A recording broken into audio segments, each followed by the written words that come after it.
नमस्कार। जगमोहन, जी हाँ, मैं जगमोहन सब लोग और विभाजन पश्चात की विभीषिकाएं। जैसा कि मैं आपको बताता आ रहा हूं, वक्फ एवैक्यू प्रॉपर्टी। आज मैं थोड़ा सा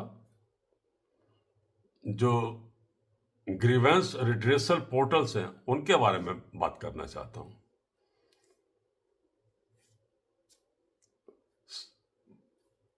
हमारे बुजुर्ग एक कहावत सुनाया करते थे, मतलब सियाणे दा खाने कि सोने दी बिल्ली ते बढ़ाई म्याऊं कौन करे। जी हाँ, ये कहावत बिल्कुल अक्षरशः यहां सत्य बैठती है। सीपी ग्राम्स, जैसा कि नाम है, बहुत बड़ा एक ये पोर्टल है। एक ग्रीवेंस से संबंधित एक मंत्रालय भी है, जिसके केंद्रीय मंत्री डॉक्टर जितेंद्र सिंह है, बहुत ही प्रभावी मंत्री हैं, जम्मू से आए हैं। इसका बारे में थोड़ा सा मैं बताता चलूं कि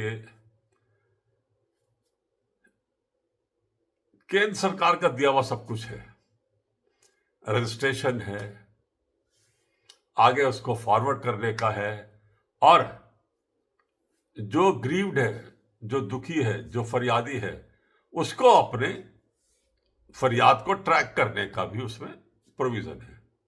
मतलब आपने आज जैसे कोई कंप्लेंट, मतलब फरियाद की, कंप्लेंट तो मैं नहीं कहूंगा, फरियाद की, फरियाद को उसमें आपने रजिस्टर किया, रजिस्टर के बाद फॉर्म आता है, एक लंबा चौड़ा फॉर्म भरा, उसके बाद इतना सा एक कॉलम है जिसमें आपने अपनी फरियाद लिख दी।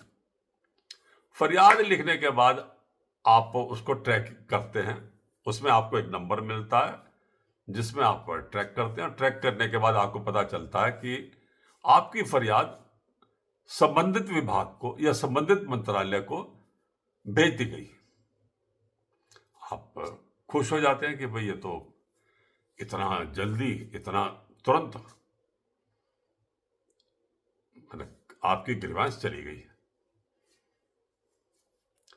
हफ्ते बाद आप फिर ट्रैक करते हैं, लिखा हुआ आता है अंडर प्रोग्रेस या अंडर प्रोसेस। महीने के बाद करते हैं अंडर प्रोसेस, एक साल के बाद ट्रैक करते हैं अंडर प्रोसेस, 5 साल के बाद ट्रैक करते हैं अंडर प्रोसेस,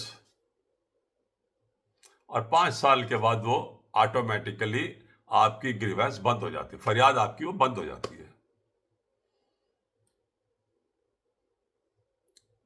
मतलब ये पोर्टल का काम सिर्फ आपकी फरियाद को संबंधित विभाग तक पहुंचाने का काम करता है।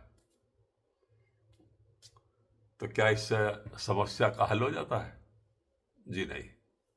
मैं आपको यहां साइड में कुछ रेफरेंसेस अपने व्यक्तिगत रेफरेंसेस दे रहा हूं, जिसमें आप देखेंगे कि पीएमओपीजी प्रधानमंत्री कार्यालय का है, वहां पर ग्रीवेंस, मतलब मेरी फरियाद वहां पर दर्ज हुई, आगे भेज दी गई, उसके बाद 5 साल के बाद वो बंद कर दी गई, फिर दोबारा भेजी, 5 साल के बाद बंद कर दी गई। मेरी जो फरियाद वहीं की वहीं खड़ी है अभी। किसको सुनाऊं, कौन सुनेगा? अरे खाली केंद्र का ही नहीं, राज्य का भी हिसाब है। अगली बार मैं आपको राज्य के बारे में भी बताऊंगा कि इसका ये पोर्टल उनके क्या काम करते हैं।